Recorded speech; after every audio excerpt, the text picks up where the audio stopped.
Today, we're going to synchronize the sounds that we added to the action on the display. We're also going to review using sounds and images from other creators. But before we start, please go to replit.com, create a new REPL, and name it PGD16 Final Mods.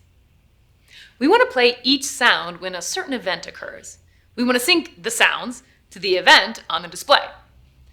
For example, when the ship moves up, you want to play the move up sound. To do this, please add a call .play whenever you handle that event. Here we're adding the call moveUpSound.play to coincide with the K up key. Please add this to your REPL.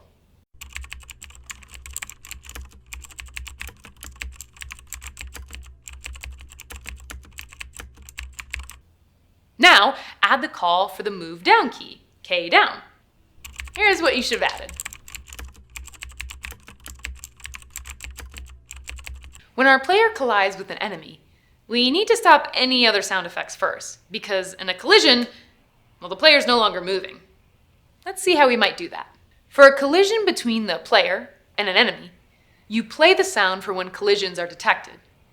We can use a conditional statement here. Let's add this code.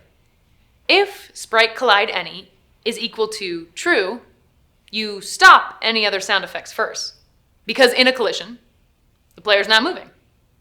Then, you play the collision sound and continue execution from there. Finally, when the game's all over, all sound should stop. This is true whether the game ends due to a collision or the user exits manually. To do this, add the following lines at the end of the program after the loop. Go ahead, add it now. We want to cover the laws on using other people's content that you source online. There are many online sources for music, sound, and art that you can search for useful content.